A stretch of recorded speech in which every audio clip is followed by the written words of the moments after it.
To celebrate Super Smash Bros. For the Wii U coming out, I thought I'd take a look at one of its older iterations, Super Smash Bros. Melee for the Nintendo GameCube, today on Power Up.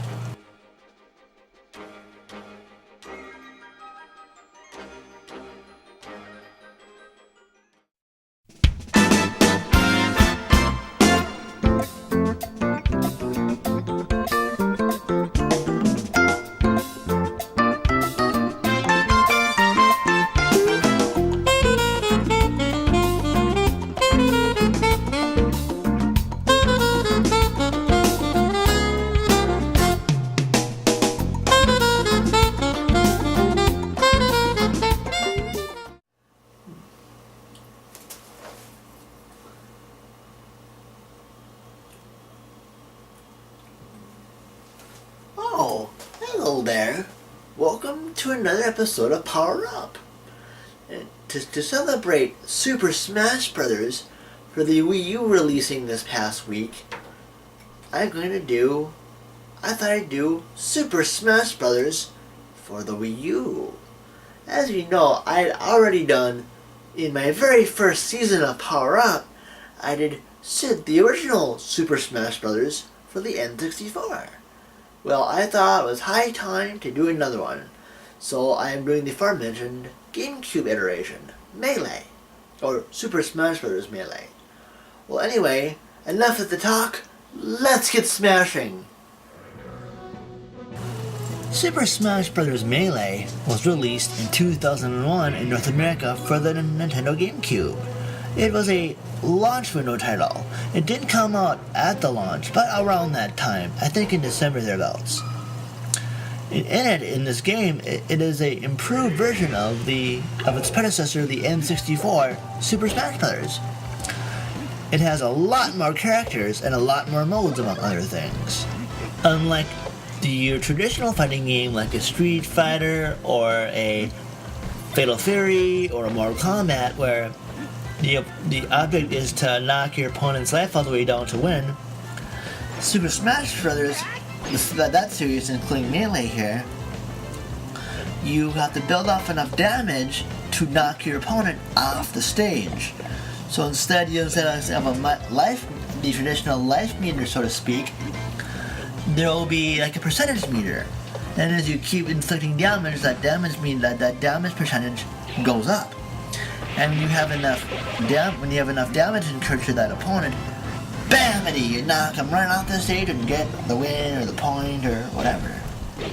Anyway, the single player modes are classic, where you go, your traditional arcade ladder where you defeat certain opponents. And in Super Smash Bros.'s case, you might fight a giant version of a character, or multiple teams of one character, like Yoshi Team, per se. And another mode is the adventure mode, which was new to this game, where you go to several predefined levels or universes of characters in the Nintendo franchise.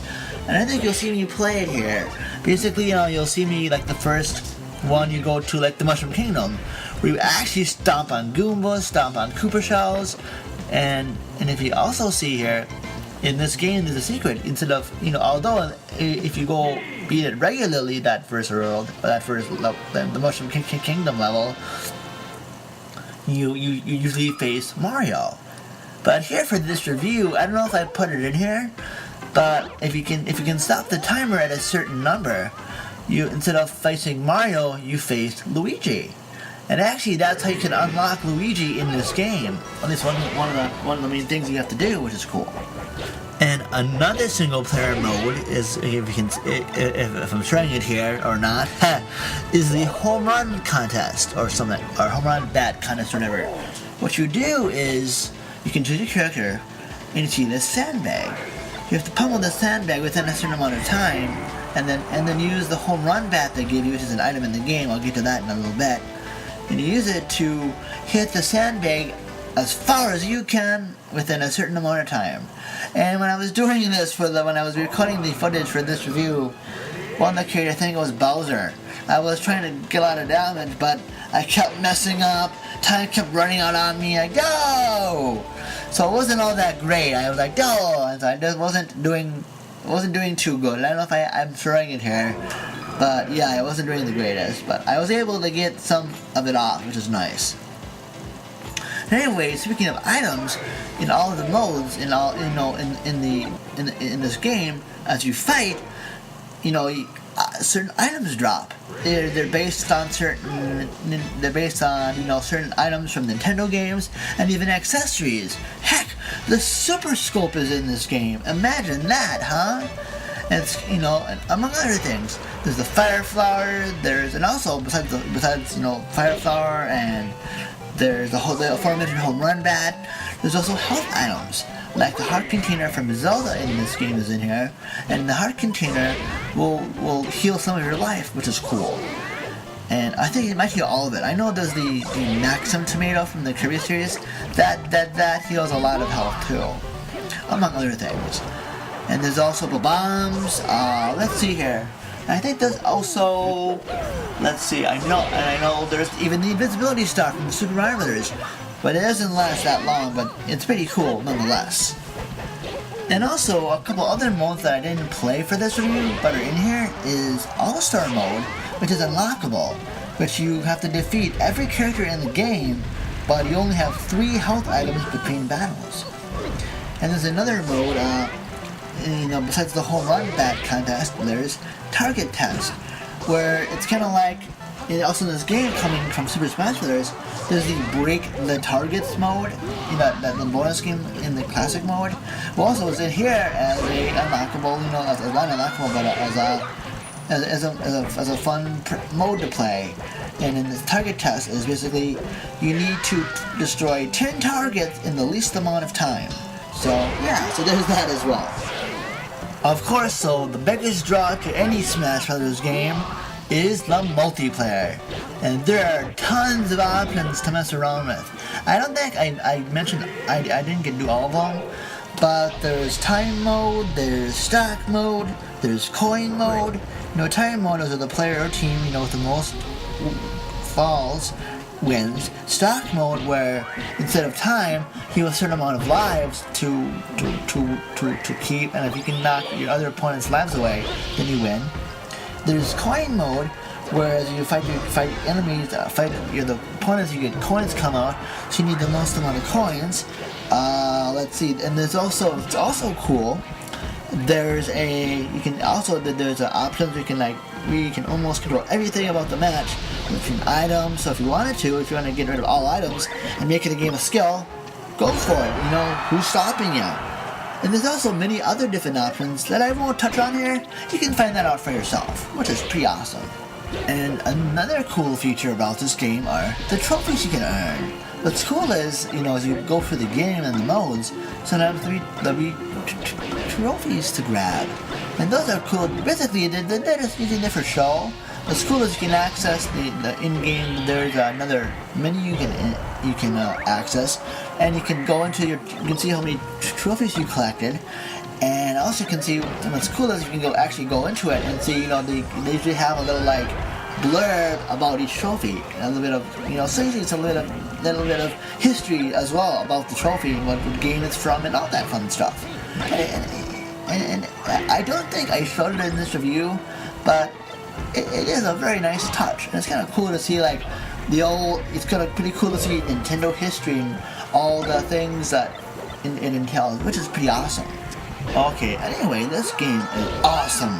As a Nintendo fan, I really like all of the nods to the other Nintendo games.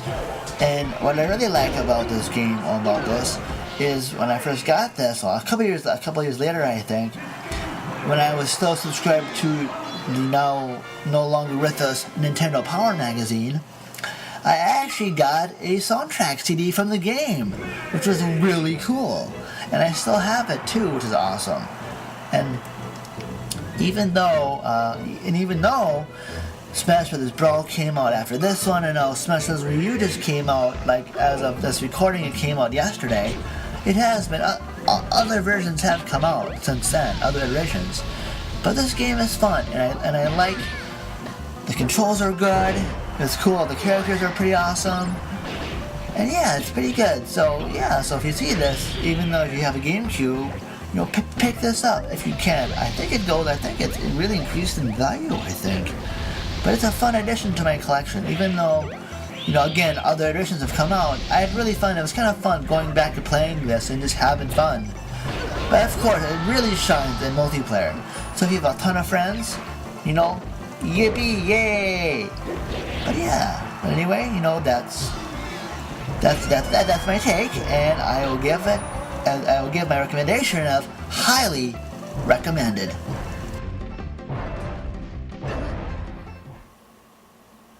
And as I usually say, if you live in or around South St. Paul, Minnesota, or the Twin Cities, Minnesota metro area to begin with, please visit my excellent friends at Level Up Games. I think I have a picture floating around here, and their address and website is down below as well. And also, if you're seeing this on YouTube, cool. If you're seeing this on YouTube through my Facebook fan page or group page, peachy.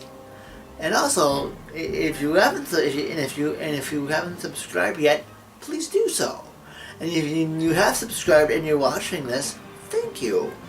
And also, I have a Twitter feed as well as the aforementioned Facebook fan and group page, and that stuff's down below as well. Well, anyway, thank you so much for watching, and stay tuned for another episode